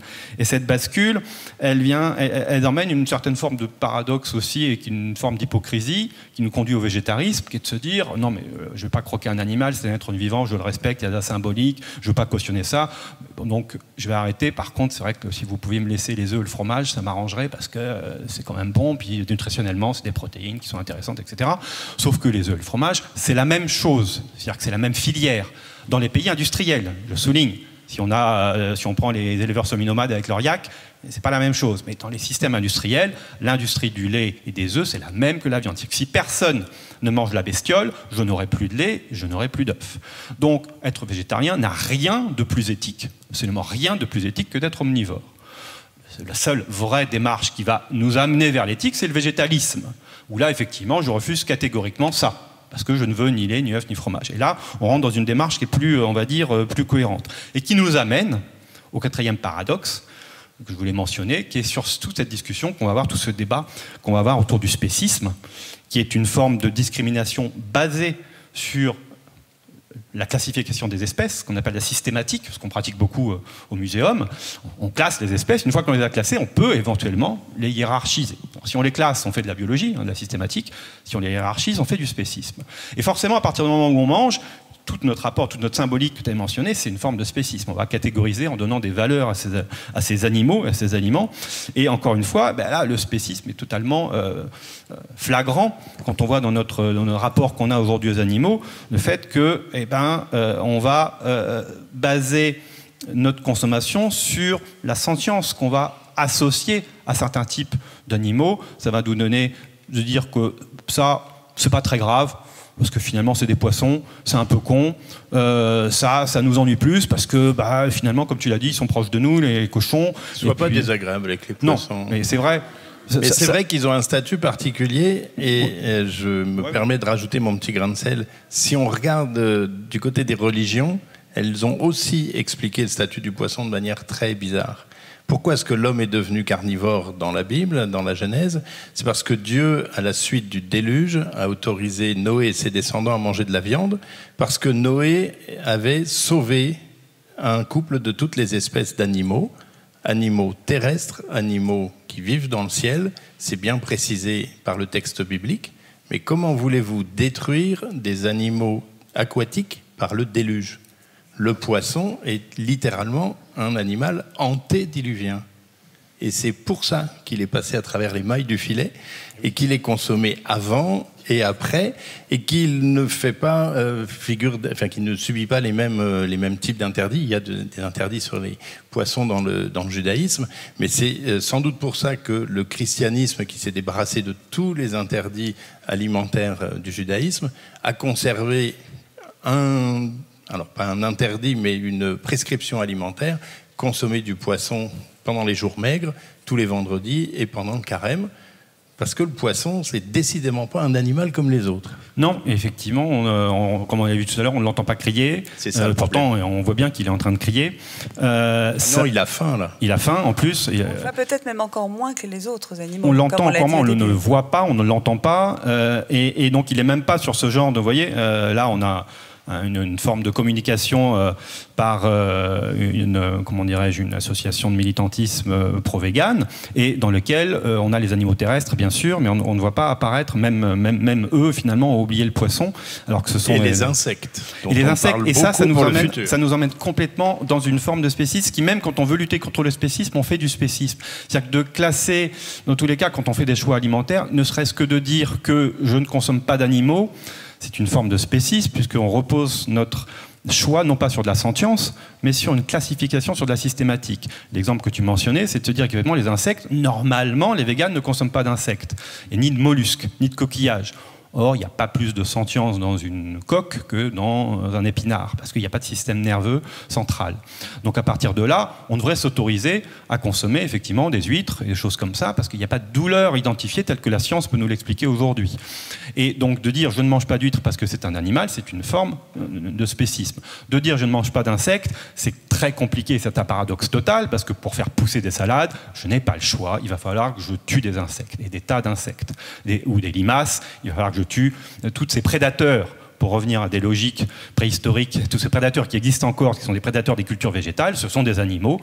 Et alors les gros, je ne vais pas les tuer, je ne vais pas tuer le sanglier qui a ravagé mon champ de betteraves, parce que je vais le protéger, mais par contre, effectivement, il y a un moment, il va falloir que je mette des traitements pour virer les insectes qui boufferaient ma récolte avant moi. Et donc, me dire que ces mêmes insectes, je ne vais pas les consommer, on sent bien qu'il y a aussi un paradoxe qui relève du fait que dès qu'on veut faire des choix un peu drastiques, basés sur des classifications qu'elles relèvent de la sentience ou d'une logique systématique, on est obligé de tomber sur ce type de paradoxe. Tu n'es pas jaïne, décidément, Christophe. Le jaïnisme prescrit, qui est un végétarisme radical, prescrit précisément qu'on ne doit pas manger, y compris des légumes qui sont des légumes racines, la carotte, les tubercules, les pommes de terre, parce qu'en tirant sur la carotte, on dérange les animaux et on risque de tuer des animalcules du sol.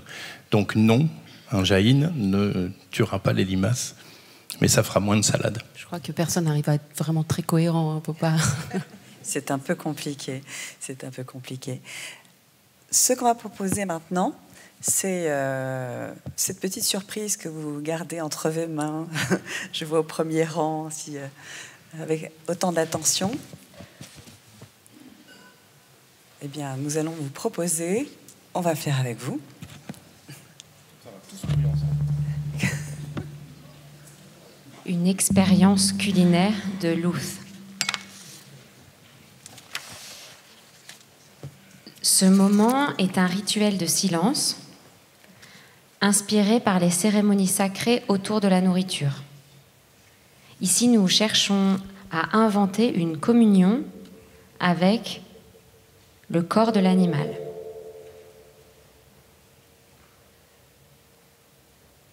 Comment honorer ce qui nous donne sa substance? le morceau repose sous un cuir végétal, fait en marc de raisin, écho symbolique de la nature. Vous apercevez une fente. Pour extraire la bouchée, votre doigt doit y pénétrer. Un geste qui rappelle l'acte ancestral de chercher dans les entrailles.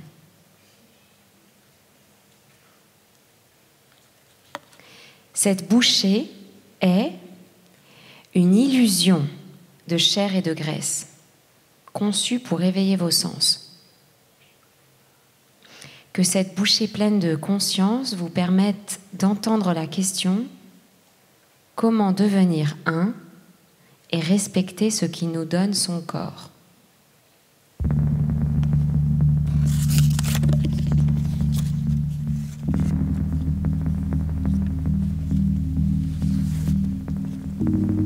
Ravage de Barjavel. En 2052, François Deschamps, fils de paysan, se trouve à Paris pour passer un concours dans une grande école de chimie agricole. En attendant les résultats, il découvre la ville et ses habitudes. L'humanité ne cultivait presque plus rien en terre. Légumes, céréales, fleurs, tout cela poussait à l'usine, dans des bacs. Les végétaux trouvaient là, dans de l'eau additionnée, des produits chimiques nécessaires, une nourriture bien plus riche et plus facile à assimiler que celle dispensée chichement par la marâtre nature.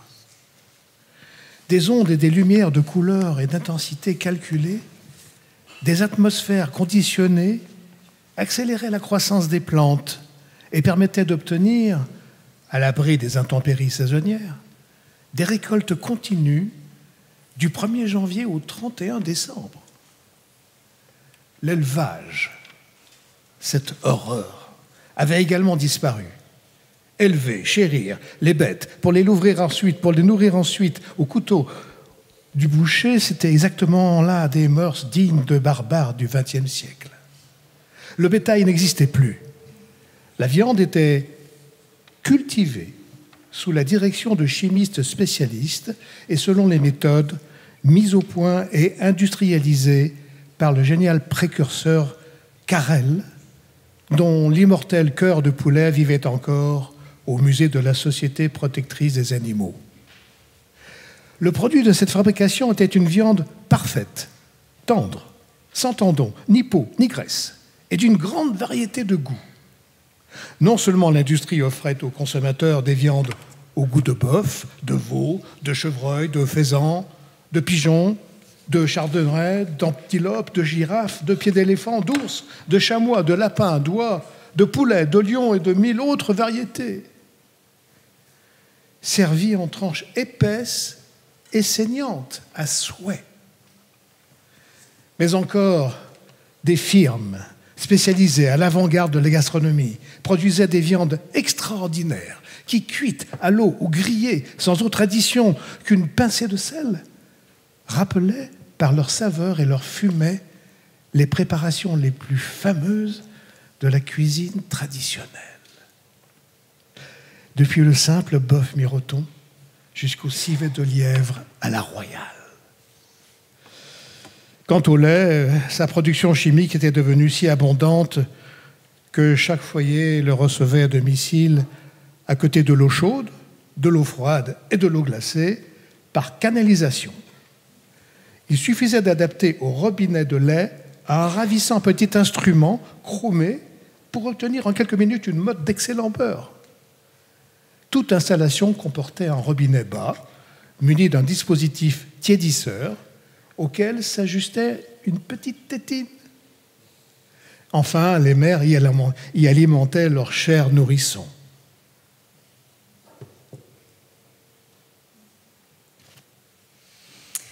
Alors demain, je ne sais pas si vous y voyez plus clair depuis le début de ce débat, mais j'ai l'impression qu'on avance d'un pas, on recule, on avance. C'est bien difficile de savoir quoi faire en réalité. Faut-il manger moins de viande pour notre santé, pour la planète, manger moins de viande pour la planète et notre santé. Non mais vraiment ? Vraiment ? Par rapport au paradoxe que j'ai soulevé, au-delà des paradoxes, il y a un dilemme finalement aujourd'hui. Il y en a plein de dilemmes. Hein. Mais le dilemme que j'ai mentionné rapidement, c'est de se dire à partir du moment où on classifie les viandes, au-delà de classifier les espèces, et qu'on va mettre en avant le fait que la viande rouge, il faut se limiter parce qu'elle est moins bonne pour la santé que la viande blanche, et qu'en même temps, on se rend compte dans nos modes d'élevage, quand on se promène, comme on disait tout à l'heure, dans nos campagnes, on voit les vaches, et clairement, la viande rouge, c'est-à-dire les moutons et les vaches, dans le système français, ce sont les animaux les mieux élevés au sens, ils sont majoritairement, très majoritairement, en pleine nature, en pâturage. Et ce sont eux sur lesquels on met des alertes sanitaires et environnementales, parce que ce sont aussi très majoritairement ces filières qui sont les plus fortes émettrices de gaz à effet de serre. Et donc, pour des motifs, on va dire, de bien-être et d'écologie, on va vouloir se rabattre sur la viande blanche. Et là, on se rend compte que d'un point de vue éthique, du fait des systèmes industriels qu'on a mentionnés tout à l'heure, c'est difficilement soutenable parce qu'on a affaire à des espèces qui sont totalement transformées, enfermées, mutilées pour pouvoir supporter ce type de conditions d'élevage. On va limer les dents, on va couper les becs, on va les entasser, on va broyer les poussins qui ne servent pas pour la filière œuf. Je rappelle que depuis 2023, c'est interdit de broyer les poussins dans la filière œuf, mais c'était resté autorisé. Vous parlez trop vite, Christophe. Interdit de broyer les poussins dans la filière œuf. Oui, c'est vrai que dit comme ça fait un peu bizarre, mais ça paraissait, c'était presque anecdotique. Les poussins mâles. Alors, et femelles dans la filière viande, c'est ça, c'est un peu. Parce qu'on ne dit pas poussine. Les poussins, oui, on dit pas poussine. Mais... Et c'est un peu ça, toute la, comment dirais-je, ce qu'on se prend dans la figure quand on décortique un peu ce qui se passe. C'est pour ça que je souligne, c'est parce qu'on est presque habitué à ces termes-là. Exactement, broyer les poussins. Broyer les poussins. Pourquoi on broie les poussins ? Parce que là, on veut des œufs, on a besoin des femelles, pas des mâles. Hop, c'est un mâle, hop, on le broie. Et donc ça, effectivement, du jour où tout à coup, une certaine association qu'on va citer, c'est L214, fait connaître ce phénomène qui était considéré comme connu, bien sûr, dans l'industrie, mais totalement occulté auprès du grand public, pas de manière forcément complètement volontaire, mais en fait, on s'y intéressait pas trop. Du jour où les gens se sont rendus compte de ça, ont découvert l'horreur de ce système industriel, ça fait effectivement tout à coup une réaction, on dit non, mais ça, je le cautionne pas. Et donc, qu'est-ce qui se passe ? On met en place, parce qu'on a les moyens scientifiques et techniques de mettre en place des contournements et de se dire on va faire du sexage, c'est comme ça que ça s'appelle, dans l'œuf. Dans ce cas-là, on va faire des omelettes plutôt que de broyer des poussins. Et on a l'impression que le problème est résolu grâce à la science, quand même quelques dizaines de millions d'euros d'investissement dans la recherche et développement pour trouver le bon spectromètre qui va faire le travail, et ça marche très bien, quand on a envie de le faire, on trouve. Mais évidemment, enfin pas évidemment, mais il y a quelques mois, tout à coup, de nouveau, des vidéos paraissent avec des broyages de poussins, et là les gens disent je croyais que c'était interdit, il se passe quoi ? Ah non, mais là c'est pas la filière œuf, c'est la filière viande. C'est-à-dire que dans la filière viande, on veut des mâles, parce que les mâles, ils grossissent plus vite, la viande est meilleure. On a des poulets qui font les 2 kilos en 35 jours, alors qu'en 1950, il fallait 120 jours pour avoir un poulet qui fasse 2 kilos. Aujourd'hui, sur ces poulets mâles sélectionnés, on fait de la viande très rapidement, c'est une machine à viande. Et les femelles, pour des raisons hormonales et autres, ça pousse moins vite. Donc là, quand le poussin est femelle, on le met à la broyeuse. Et donc, il va falloir de nouveau appliquer, mettre en place une nouvelle loi, un nouveau changement. C'est-à-dire que finalement, aujourd'hui, puisqu'on raisonne sur à la fois le présent et le futur, on est dans une étape où on se rend compte de ce genre de phénomènes qui ont été mis en place dans le présent. Il va falloir décider de ce qu'on veut en faire dans le futur. Qu'est-ce qu'on en fait dans le futur, justement ? Alors, est-ce que la solution, c'est de passer au tout végétal ? Est-ce qu'on pourrait remplacer les protéines animales par des protéines végétales ? Je ne suis pas sûr qu'on ne se crée pas des problèmes supplémentaires. Déjà des problèmes paysagers, on en parlera sans doute tout à l'heure, mais peut-être même des problèmes de surface. Le géographe s'intéresse aux questions de surface. On parle beaucoup en ce moment avec la COP 30 à Belém de déforestation. Il est clair qu'il va falloir couper de la forêt si on veut produire de la protéine végétale dans l'état actuel de nos techniques, évidemment, à moins d'accepter de modifier peut-être génétiquement les plantes. Mais il y a toute une partie de l'humanité qui le refuse, une partie seulement. Hein. Toute l'Amérique accepte les OGM, mais disons que l'Europe, d'une manière globale, les refuse. Je me suis amusé à faire un petit calcul. Nous sommes 8 milliards d'humains sur Terre, nous pesons en moyenne 62 kilos. Et pour ce poids moyen, les recommandations de l'OMS tournent autour de 0,8 à 1 gramme de protéines par kilo de poids et par jour. Ce qui nous fait donc 50 à 62 grammes de protéines par personne et par jour à trouver. Sachant que dans les végétaux qui comportent le plus de protéines, lentilles, pois chiches, soja, on trouve à peu près un rapport de 1 demi-tonne de protéines par hectare et par an. Ça nous fait 320 millions d'hectares par an de culture de pois chiches, culture de lentilles, etc. On en est très très très loin. 320 millions d'hectares, c'est la surface de l'Inde. Si on transforme en kilomètres carrés, ça vous parlera peut-être plus, 3,2 millions de kilomètres carrés. Toute l'Inde, uniquement pour des protéines. Je vous rappelle qu'on mange aussi des glucides, des lipides, qu'on a besoin de produire aussi des huiles, de produire du bioéthanol, si on veut surtout remplacer par nos produits pétroliers. Est-ce que c'est vraiment tenable à long terme? Et bien sûr, il y a aussi les questions paysagères. Et le fait que pour cuire des pois chiches, il faut beaucoup d'énergie, parce que c'est long à cuire. Et il faut les cuire longtemps. N'oublions jamais la cuisine. Il faut les faire tremper d'abord. Il faut les faire tremper, sinon vous avez des problèmes de flatulence. Ouais. Je vais faire rire mes petits camarades, mais quand on a, petite confidence, quand on a préparé ce débat, j'ai insisté sur le fait que quand on lit, quand on découvre des blogs ou des écrits de véganes repentis, de véganes qui abandonnent le véganisme, très souvent la question des ballonnements, des flatulences est évoquée. On lui a fourni depuis quelques recettes qui lui permettront de cuisiner des végétaux sans bonus, flatulence, ou en tout cas, en limite, une petite recette également. Il y a une question aussi, ne manger que des végétaux aura aussi des effets sur notre évolution physique et biologique également. Autant on a pu avoir nos dentitions évoluer à la préhistoire, autant à nouveau, parce que l'évolution se poursuit.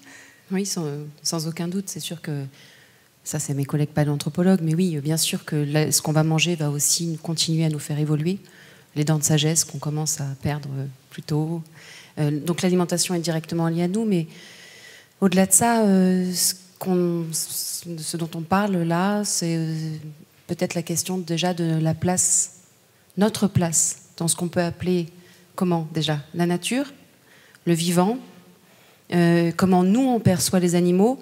En tant qu'archéozoologue dans le passé, ça c'est quelque chose qui nous a donné à penser. C'est par exemple l'art pariétal, l'art rupestre. Ce que nos ancêtres projetaient sur les parois, c'était essentiellement des animaux. Et pas forcément ceux qu'ils mangeaient d'ailleurs. Parfois, c'était d'autres types d'animaux. Donc cette question-là, elle est certainement, notre rapport à l'animal est très certainement différent, notamment de toute cette industrialisation dont on vient de parler.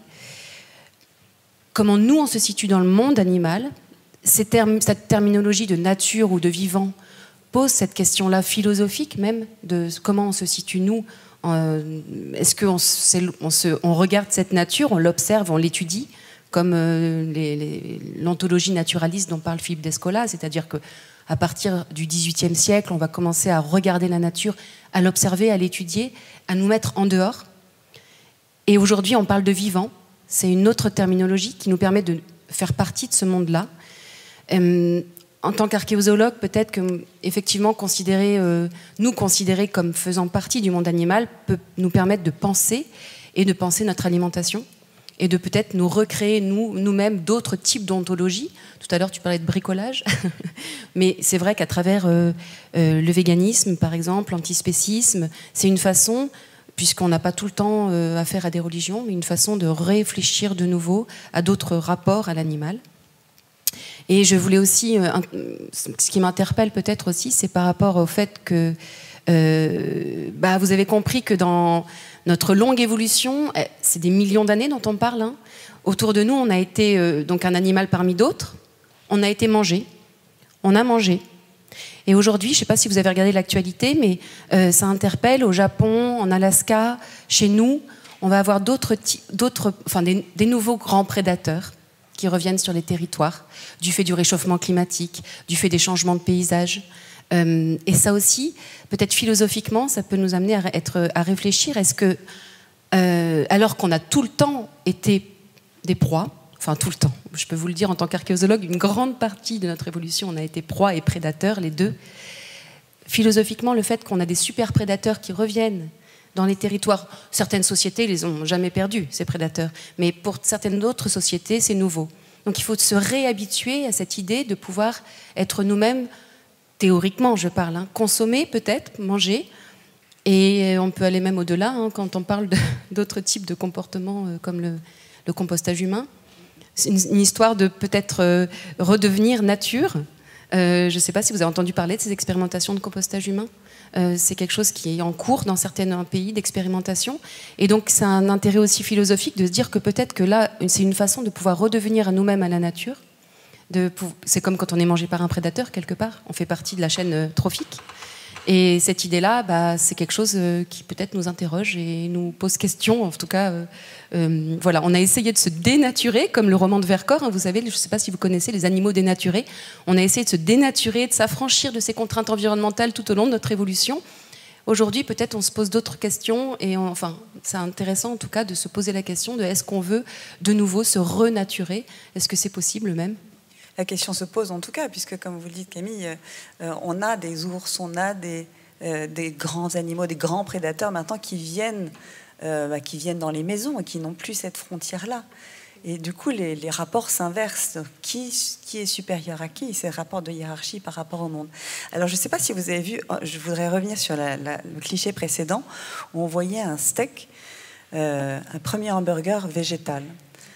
Assez criant en termes de véracité, steak de soja, le steak normal. On a vraiment l'impression, est-ce que c'est ça l'alimentation qui va nous permettre de rebondir? Et donc on avait envie de parler de ce film et de toute cette analogie-là. Pendant qu'on voit encore le steak végétal, je me permets de donner son coût, 250 000 $, ce que vous voyez là sur l'image. Aujourd'hui, on est autour de 9 €. Parce que beaucoup de sociétés ont travaillé sur le steak artificiel à partir de cellules souches. En 2025, les derniers chiffres dont on peut disposer, c'est 9 € et ça commence à être commercialisé. Le premier pays au monde qui a autorisé la commercialisation, c'est Singapour. À Singapour, vous pouvez consommer du steak cultivé en laboratoire. Donc le texte de Barjavel devient réalité. Est-ce que ça va l'être? Ça, c'est une question de sociologie, parce techniquement, on est capable de le faire, à des coûts économiques qui sont raisonnables. Lévi-Strauss, que je ne peux pas m'empêcher de mentionner quand même, désolé, il disait toujours que ce qui est bon à manger doit être bon à penser. Déjà, est-ce que ça va être bon à manger? Ça, c'est une affaire de technologie. Si la formulation est bonne, que ce soit pour le steak à base de soja ou le steak issu de viande cellulaire. Alors attention, j'utilise le mot steak, mais il y a des soucis de réglementation. Là, on n'est pas en train de parler de juridique. Mais la question de la formulation, est-ce que ça va être bon de goût? Est-ce que ça va être relativement bon pour la santé ou pas? Et derrière, est-ce que ça va être bon à penser? Sur le steak végétal, a priori, on pourrait dire qu'il n'y a pas de rejet violent. Par contre, il y a un espèce de rejet culturel. On voit dans les tests de dégustation à l'aveugle, justement, dans tous les produits dans lesquels on pousse un peu le végétal. Si on n'annonce pas la couleur, on dit tiens, goûte-moi ça. Ah, il est bien ton truc. Et si on dit tiens, goûte-moi ce steak végé, non, c'est pas pour moi, merci. Et même en le goûtant, il y a cet a priori qui va rester. On dit ouais, bon, ok, c'est pas mal, mais bon, c'est quand même pas terrible. Alors qu'en fait, on serait absolument pas rendu compte de la supercherie. Et on aurait trouvé ça très bon. On aurait mis une très bonne note si on n'était pas au courant qu'on avait glissé du végétal subrepticement dans mon steak. Et donc, ça pose cette notion de culture. Par contre, sur le viande cellulaire, là, on le voit dans les enquêtes de sociologie, c'est un rejet beaucoup plus violent, en mode hors de question que je mette ça dans ma bouche, hors de question que j'avale un truc sorti d'un réacteur cellulaire. Un bioréacteur, s'il te plaît. Un bioréacteur, effectivement. Et donc ça pose une vraie question, au-delà d'être capable de le faire, est-ce que ça va occuper une vraie part de marché? Ou est-ce que ça va rester... Sommes-nous prêts, en fait, à changer complètement de modèle alimentaire? Oui, de produits de niche pour quelques bobos véganes, pour le coup, parce que là, ça sera du véganisme, puisqu'il ne s'agit pas... Voilà, et donc ça, c'est une vraie question du futur qui nous amène gentiment vers les questions du futur. Là, vous voyez le soleil vert. La traduction française de ce livre, d'abord, qui a été ensuite transformé par Richard Fleischer en 1973 en film, est assez trompeuse. Le film en américain, c'est Solent. Et Solent, c'est une S-O-Y-L-E-N-T. C'est écrit comme ça sur la diapo. Donc soleil vert en français. Dans soleil vert, il y a un côté un peu idyllique. Solent, c'est une contraction de soja lentille. Et en fait, ce que Harrison Ford est en train d'observer dans cette usine du futur, on est en 1973, ce sont des galettes faites avec du compostage humain, avec des restes humains, et on trompe la population en lui faisant croire qu'elle mange du végétal. Tu viens de spoiler le film, là, quand même. 1973, tu m'excuseras. Oui, mais projection en 2022 dans le film, c'est censé se projeter en 2022. Noé, on a échappé. C'est vrai, ça se passe à New York en 2022. Pour l'instant, on a échappé à ça. Attention, le cannibalisme, ça a toujours existé. Ah. Mais déjà à la préhistoire et même de façon très récente, voilà, de l'endo, l'exode, du cannibalisme, ça a toujours été quelque chose que... Dans les conflits également récents, oui. Tout à fait. Oui, En temps de guerre, on l'a dit tout à l'heure, en temps de guerre, il faut bouffer son voisin. Ouais. Sans aller jusque-là, à Sorbonne Université, on a une collègue qui a travaillé sur cette question au Moyen-Âge, Elisabeth Crouzet, qui a montré que pendant les famines au Moyen-Âge, il y avait du cannibalisme. Le seul problème, c'est que c'est un tabou tellement énorme. Songez qu'aucune religion, dans aucun texte sacré, n'a écrit « tu ne mangeras pas ton prochain ». C'est tellement énorme que c'est évident. Tu ne tueras pas. Bon, d'accord, mais tu ne tueras pas pour manger, c'est pas écrit. Et donc Elisabeth Crouzet a montré que le silence même de l'Église, le silence gêné de l'Église dans certains textes médiévaux qui parlent de famine grave en Europe, cache en fait des pratiques cannibales. De nécessité, hein, bien sûr.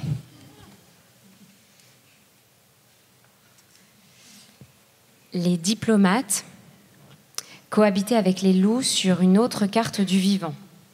Baptiste Morisot. Ce pouvoir qu'est la diplomatie. L'intelligence humaine possède une suradaptativité qui lui permet de se poser des problèmes qui ne sont pas ceux de son monde ambiant, qui sont en dehors du besoin et de la nécessité. À terme, c'est ce qui lui permet de se formuler de nouveaux problèmes. D'une certaine manière, d'autres animaux ont aussi des aptitudes cognitives diplomatiques, mais cette suradaptativité, très cognitive, aussi originale que le sonar de la chauve-souris, est ce qui permet à l'humain de chercher à se formuler des problèmes propres aux autres formes de vie. L'anthropologue américaine Pat Shipman soutient que la spécificité d'Homo sapiens réside dans l'universalité, l'intensité et la particularité de ses liens avec les espèces animales. Ce sont précisément ces relations qui ont joué un rôle décisif dans le processus d'hominisation qui nous a fait devenir qui nous sommes. Le passage à la carnivorie, par exemple, il y a plus de 2 millions d'années, aurait réorienté notre attention, notre intérêt et notre fascination vers les espèces animales, qu'un régime frugivore antérieur nous rendait moins intéressantes.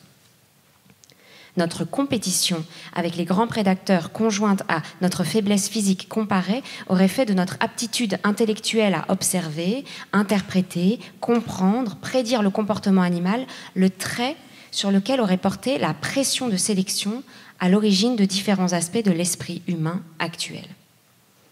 Les relations avec les animaux nous auraient fait humains. C'est ce qui permet d'envisager que, dès l'origine d'Homo sapiens, nous sommes des spécialistes de diplomatie animale, définis ici comme l'aptitude à la compréhension fine des modes d'existence des autres animaux. C'est une grandeur animale de l'humain. Ce dernier n'a pas à se hausser au-dessus de l'animal en lui ou à être par essence autre chose qu'un animal pour y atteindre. C'est comme animal combinatoire que les humains sont ce qu'ils sont, dans leurs grandeurs multiples et leurs ambiguïtés. Par grandeurs animales de l'humain, j'entends des puissances valorisées comme hautes, nobles et supérieures qui ne doivent pas être interprétées comme des signes d'élection par lesquels l'humain se hausserait au-dessus de l'animal en lui, mais comme des dons hérités des ancestralités animales enchevêtrées en nous. Diplomatie et bonne intelligence, empathie et amour parental, curiosité de l'autre, pitié pour les vulnérables, oubli de soi et nos puissances d'amour et de lien, dépassant même les frontières de notre espèce. Il s'agit de déconstruire l'idée que tout ce qui est grand en l'humain est un dépassement de la nature. Tout ce qui est élevé est un arrachement à une matrice biologique bête et méchante. La grandeur humaine n'est pas dans une domination de la chair par un esprit censément plus pur. Elle réside dans une certaine manière d'être l'animal que nous sommes.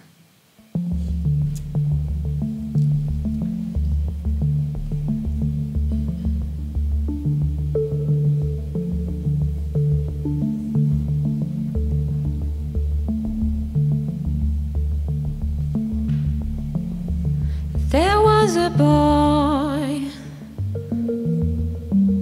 a very strange, enchanted boy. They say he wandered very far over land and sea. A little shy and sad of eye, but very wise was he.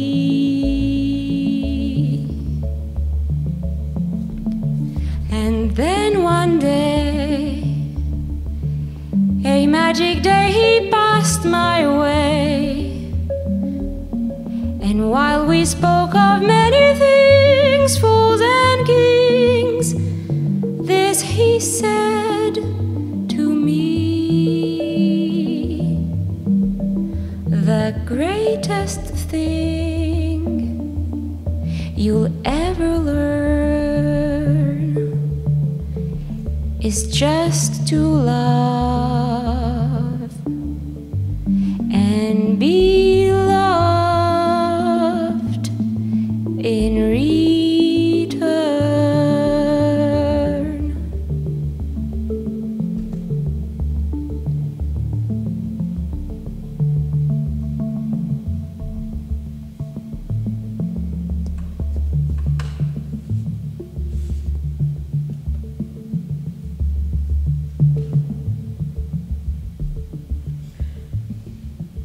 Merci beaucoup.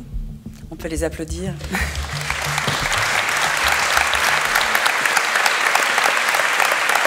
Merci beaucoup à Juliette Séjourné, Rina,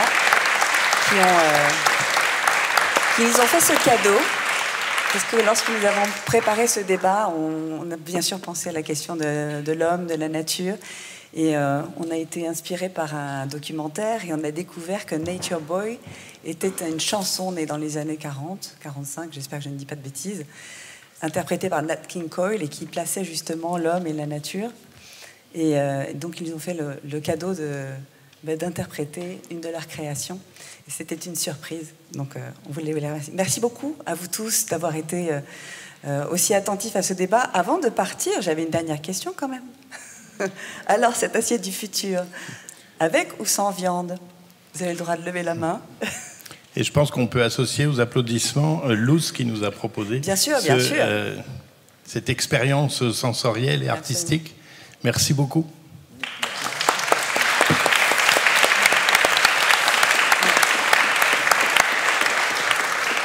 Merci beaucoup aussi au Théâtre de la Ville, évidemment, à Bénédicte Leclerc, à Justine Lally, à Julie Panier, à toutes celles et ceux qui ont participé et organisé, pensé ce débat, parce que la nourriture est bonne à penser.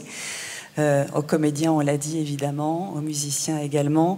Une bibliographie sera sur la page du Théâtre de la Ville de Sorbonne Université, parce qu'on a fait allusion à plein d'ouvrages, plein de films, des musiques également, et c'est toujours en fait utile de pouvoir se repencher de manière posée, sans se dire mince, j'ai pas eu le temps de noter, je sais pas ce qu'ils ont dit, ça avait l'air intéressant. Donc tout ça, ce sera sur la bibliographie, sur les sites internet.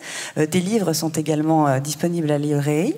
Le débat sera en ligne également sur le site de Sorbonne Université. Merci d'ailleurs aux techniciens, à tous ceux qui sont occupés de la lumière et du son ce soir. Merci beaucoup. beaucoup.